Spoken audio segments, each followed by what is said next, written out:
is my birthday week, and I'm a bit of a diva on my birthday month. Actually, I usually take the whole month off.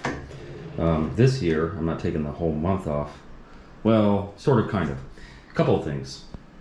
Number one, my work has been really slow. I don't know what's going on this year with regard to bathroom renovations and building showers and doing tile work, but my phone has barely rang. I think I've had 6 jobs. I think I've had 6 jobs in almost 9 months, 8 months. So that's like a job a month. And usually I'm doing 2 a month. So yeah, things have been slow. And I don't know if that's across the country or just where I'm at in Metro Atlanta or what the deal is, but my phone is barely ringing. So that's the reason that I've been gone for a while. That and the fact that I'm putting out a lot of content that seems to be sometimes repetitive. I don't want to put out video after video talking about the same stuff all the time. So to find different stuff to put videos out there sometimes becomes daunting. And I've been on YouTube now, we're going into 2024, into 14 years that I've been on YouTube with 650 videos, something like that. And so I don't want to keep producing the same stuff over and over. I like to have something fresh and new, and as I said, with work being slow, there's nothing fresh and new. But having said that, I'm currently in Miami celebrating my birthday, and I'm at an Airbnb. And so this is one of 2 showers. Actually, there's another shower upstairs, but I haven't been up there yet, and I have no reason to go up there, so I'm not going to. I might have a sneak peek before I leave. Anyway, this is a nice 16 by 16 travertine, which I really like. I always like travertine, like real natural stone. That I would put it, I don't think the house was meant as an Airbnb when they built this, but I always appreciate real natural stone as opposed to, you know, the fake porcelain stuff that we have nowadays.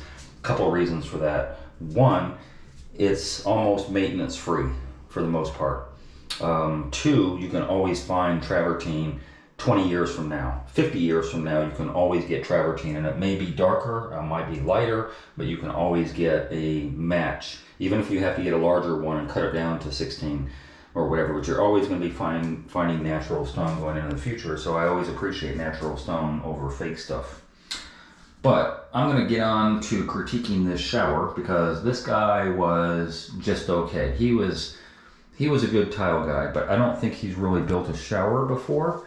A couple of things that I want to say specifically about the way that things were done in here that I would have done differently. And I'm going to start with the shower door setup, because this shower door has about 3/4 to almost an inch of gap. And then you get to the top and there's barely nothing there. It's like barely nothing. I think there's 1/8 of an inch maybe of distance there. So the door is kind of cockeyed. I don't have a level with me, unfortunately, so I can't figure out what happened here. And I was going to talk about this on the video, but then yesterday I looked over on this side, and guess what? That same 3/4 gap down here is replicated over here. In fact, this one's a little bit larger, and then it goes down to almost nothing. So the almost nothing and the almost nothing match up to the big gap and the big gap crosswise. I believe if I put a level on this wall is not level. When they did the tile work, they didn't level it out. So I was going to blame it on the glass guy and saying, wow, he's really cockeyed. But then again, he has to follow the wall. And in my opinion, the wall is not level. And that's the reason for the gaps. So I'm not going to blame it on the glass guy, because nothing here on these clamps are pulling away. There's no pull away with the screws or anything like that. The other thing I want to mention, the homeowner decided to put a shower curtain up here, which to me is kind of silly. Like, why do you need a shower curtain when you already have the glass? Well, for privacy's sake, but guess what?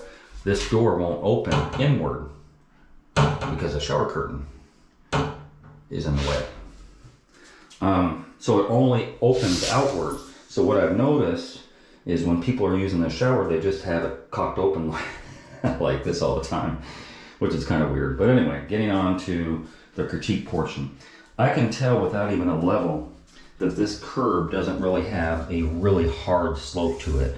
It has a very slight slope, And again, I don't have a level, so I can't prove that, but my eyeball just tells me this tile has a slight slope and this tile is more flat, and this tile is even flatter than that one. So, you know, again, sometimes the telltale signs will let you know. That little orange tint that you see sometimes, that's water that is just stagnated. And it's stagnated because there's no slope. And I wouldn't have done, even though he lined up these lines with the outside tile very well, I wouldn't have done one of these. What I would have done is a contiguous curb top that's beveled on both sides, or even on one side at the outside, and let it be flat here. So those curb tops don't have the grout lines, and I don't know, it's just the way that I would have gone about it. Also, there's no maintenance being done here. You know, there's a bunch of silicone caulking that has wicked behind it all kinds of mold and mildew. And the mold and mildew is because they probably most likely, almost definitely set the wallboard inside of the shower pan, and they didn't waterproof anything. So that mold and mildew, they're trying to hide with the caulking, and they're never going to hide it. It's never going to go away, because to the nature of the beast, the pan is getting wet, and then, yeah, mold and mildew is feeding off of the wetness, the air, and the food. And that's how mold grows. Another thing I noticed, that they didn't bullnose this curb top, which is not a big deal, except they bullnose this tile. So why bullnose this tile and then forget about that one? It's small details, just small details. What else can we get into? Oh, this shelf, very, very little slope. I think it's passable. I think enough water falls off of this, but you can see some orange staining going on, and that's indicative, again, of water stagnation. So there could have been a better slope on here. This shelf was built very solidly. In fact, I think this is a prefab. I think this is either a foam shelf, or they use foam board to somehow make this shelf. But I think it's a prefab foam. I think this is probably one of those benches where they just cut off a section of the foam bench and use it as a shelf, because it sounds like foam underneath, which is okay. What else? I like the symmetry. You got full tile down here, full tile at the top. Perfect, no problem there. There's no niche because, hello, there's a shelf, but you know, we're doing niches now. Another thing I noticed right off the bat, they're doing very, very, very small grout lines. Very, very thin, like a 32nd of an inch, you know, 16th, a 32nd of an inch of grout lines, which is very, very difficult to do if you don't have rectified tile. Natural stone, especially when you get into the higher priced natural stone, is pretty on point to be rectified at the most part, but I would never take that chance, because by the time you get to the second row and realize that you have a bunch of spacing problem, you know, where this tile doesn't match that tile, then you get into this conundrum of where the grout lines don't match, which is very, very small here, and it doesn't follow most other places where the intersections are. It doesn't follow with the spacing. So he did very, very well to use extremely small grout lines, but I would have never done that. The other problem, and not so much with the natural stone because it's softer material, but if this was porcelain, guaranteed you would be seeing chipping going on between these two tile, between the intersections. There would be chipping, because tile, like everything in your house, expands and contracts, and I've seen it before where the tile is butted up against each other so tightly that it can't expand correctly, so it starts chipping on the edge, and there's no chipping here because this is a soft stone. So yeah, you know, props to him for getting this spacing so tight, so tight. What else? So this bench, again, this orange staining and all that stuff, very indicative of water pooling up around here for days and weeks on end. So, same thing. I think they took a foam bench and they kind of cut it up. They didn't use a whole part of the foam bench because they wanted this floating bench going on. But I think that's what that is. The same material that's under here is the same material that's over here. So yeah, not much to say about this except the cut. You know, like I wouldn't have done the cut like this. You have a large enough piece. You know, these pieces here, 16 by 16, that could have been one solid piece cut off at the end and bullnose the same way, except they didn't. You know, they just use an extra piece of tile here and it doesn't match anything. Well, it matches the face, but again, the face wasn't needed either, because worst case scenario, 16, this is like 18, you could get a 24-inch piece of travertine and do one solid piece rather than have these cuts, because that's not pretty. That's not pretty either. But again, that orange is indicative of water pooling up and not being able to escape all that orange going on. And so now we get to the floor. The floor should have been a tumbled marble 4x4, 2x2 on a mat, or something other than this large format tile, because the large format tile doesn't really go down to the drain properly. It's very difficult to make that happen unless you have a linear drain at the back and slope the pan that direction or the other direction, or even in the back. So what they could have done better here, the symmetry is messed up. I don't like where the drain lands, you know, I don't like that. That's a small thing. But what they should have done is envelope cuts. So they could have done a better slope had they envelope cut diagonal for tile around the drain. And that would have been better. In fact, they could have done it symmetrically better. Except they were trying to line up the grout line here and the grout line here. So that's where they got into this weird cut of this piece of tile, trying to match up lines rather than having the drain properly. And then my own little pet peeve is that the screws don't match up. So the screw, it's weird. The screws should either match up directly that way or directly that way, but having them cockeyed just, I don't know why it bothers me. And then that's a bad cut around the drain. They did a good, decent cut on this tile. In fact, didn't even crack this piece. I think there may be yours. I think it is cracked there. So they did a great job in this tile, but missed the boat totally on that one. And so a little shabby. It's okay. There's some more orange. See, water's pooling up around that area. And it's okay.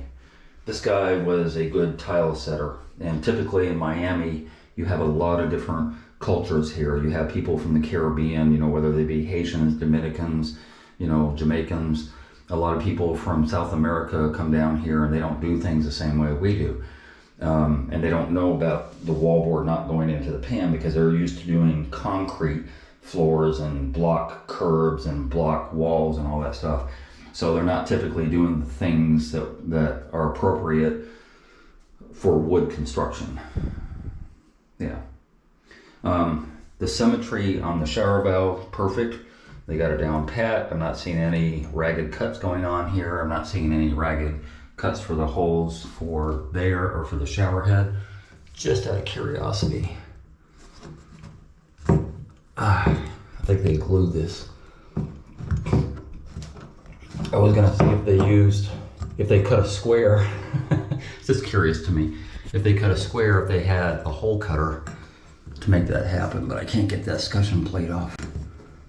I think they glued it in or caulked it in or something like that. But they definitely didn't anchor, you know, they didn't anchor it. And that's kind of small potatoes, but you know, I look for anchoring on shower valves and shower heads and stuff like that.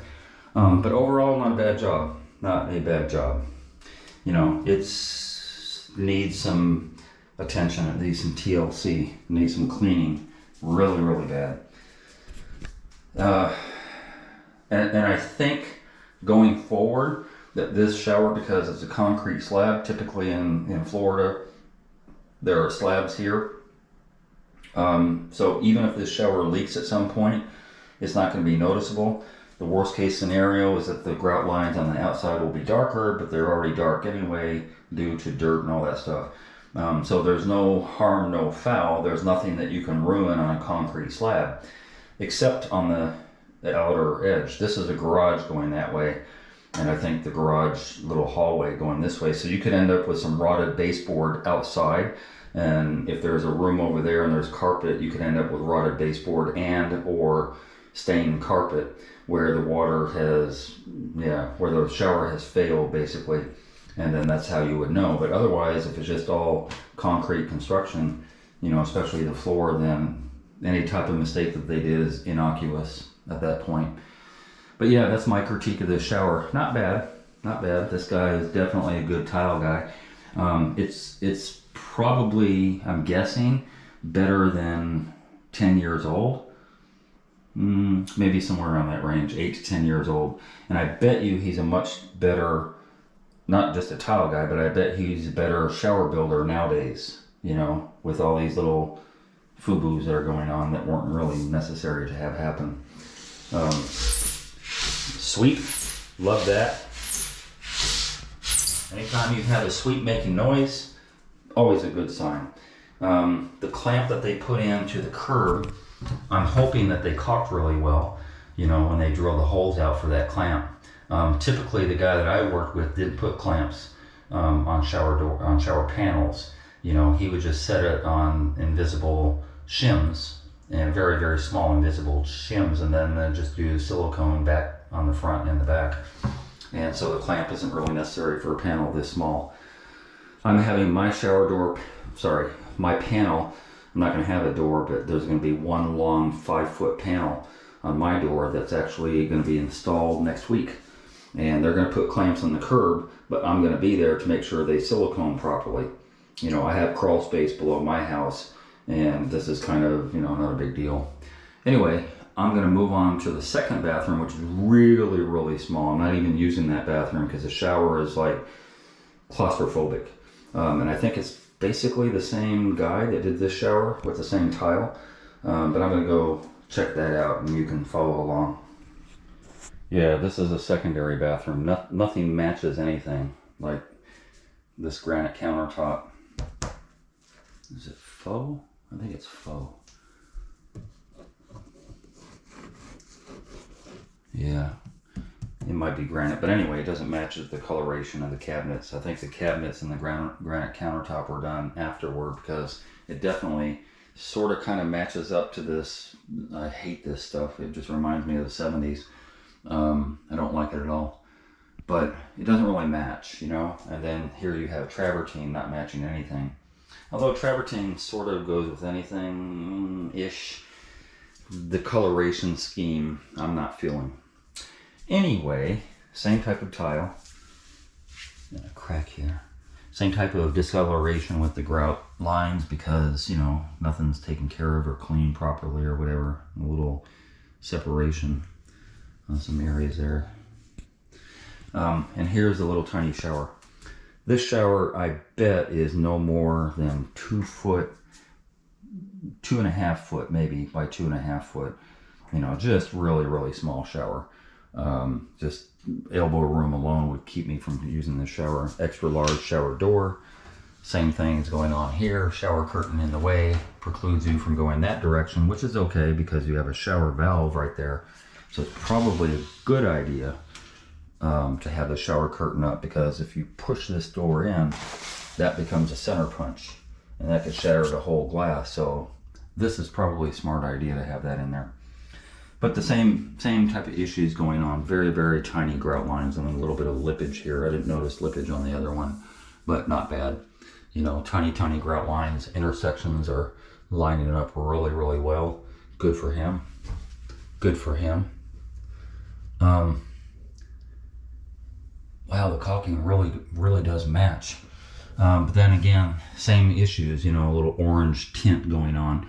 And of course, the silicone around here, wallboard embedded into the pan, which begets all this mold and mildew, especially here. And you can't hide it, you know, especially with clear silicone, you can't hide it. This curb has no slope. In fact, from my eyeball, the slope goes this direction rather than inside. So this is a worse curb setup than the other one. Same thing here, orange tint, indicative of water pooling up around here. And so, you know, same thing they try to do here. They try to match up the grout line, despite the fact that the drain isn't even center. It's not even center of the shower, you know, like not even center of the shower, let alone, I don't know. Sometimes I critique too harshly, I think. I don't like these Odie drains that are the pop-in type. They have no screws, although the other screws arguably aren't working anyway because you saw how rusty they were. But I hate these drains. They're cheesy. The grate is too large to stop anything. And the pop-out thing doesn't work. If you ever have to take this out and do a snake or something like that, good luck getting it back in. You have to glue it, basically. But that's the lower end of drains. Don't ever use those. Shower valve is lined up, even though the drain isn't. The shower valve is center, which is cool. I think they cost me this one too. Oh no, I can get this one free.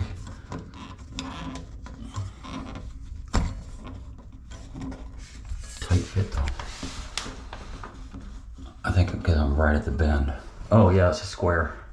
Yeah, they didn't have a hole cutter. So they just notched out for a square, which is okay. But usually when you critique things, you're looking at little nuances like that. If they don't have a hole cutter, how much tile do they really do in a shower, right? They might do floors and backsplashes really well, but they haven't built a shower yet because you need a hole cutter for that, whereas you don't on a floor. I think the same thing happened here, if I'm not mistaken, because this is definitely a chipped edge of a tile. So I think they did the best they could, and they cut it close in order to get the circle, where the circle only needs to be around the valve itself, you know, just above the screw level, and they went way too far. Not a big deal. Not bad at all. It's very, you can't feel it the way I'm seeing it, but it's very, very claustrophobic. Like my back is against the wall right here, and the shower head is like right front and center, like right, almost right at my head. I mean, I'm literally 9-10 inches away from my head. Very, very claustrophobic. I don't know. Anytime I build a shower, I'm making room of excess room. So if it were me having built this shower, I would have gone way out here. You know, this extra 2.5 feet by 3 feet would have made a huge difference to enlarge this shower. Huge difference. You know, even getting rid of that, because all it does is facilitate the light. Or even if you had to replicate this coming out, this little box thing coming out, but still now you've got what, you know, 6 foot by 3 foot shower, and then the shower head could be way back here, right? So it's not right front and center at you, instead of one wall to the other, because still you can't do anything about the width, only the depth.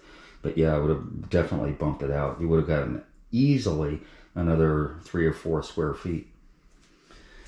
But overall, still not bad. You know, it is what it is. It's an Airbnb. You know, if this is a homeowner, I would definitely talk about, you know, maybe redoing this and making it prettier, making it, you know, like more functional. Yeah, concrete slab. So this is very atypical. When a concrete cracks, because there are 2 types of concrete, as they say, one that's cracked and one that will crack. And when the crack happens, the crack transfers to the tile. And so you have the transference of the crack right below going through the tile, which is why you want uncoupling membrane. And uncoupling membrane could be a product like Dietra, which is made by Schluter, and there's other products out there like that. Or even better, spend $50 on a pail of Red Guard or Aqua Defense or something like that and paint the floor. You know, like even this whole concrete floor of this entirety of the bathroom could have been painted with 1 gallon of Red Guard and maybe 2 coats. And then that would be your uncoupling membrane to where that crack wouldn't transfer to your tile. But anyway, that's it. That's all I want to talk about. As I said, things are slow right now. When I have some new jobs coming around, I'll come up with new content. But in the meantime, this is this is an unfortunate circumstance you get into when you're a tile guy. You go to hotels, you go to Airbnb, you go to somebody's house, you go to a bathroom at McDonald's, and you're just critiquing tile all the time in your mind. And so I just thought I'd show it to you on camera. You know, just put a little something out there. If you see something else that I missed, then put it in the comment section.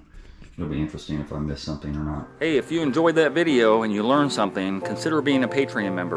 $5, $10, $15 a month would help me greatly produce more videos. I make nothing from YouTube at all. If you're gonna call me for advice, please donate $50 for 30 minutes. My link to my PayPal and my Patreon account is down below. And if you haven't already, hit the subscribe button and hit the bell so you get immediate notifications as soon as I post videos. And thank you very much for your support.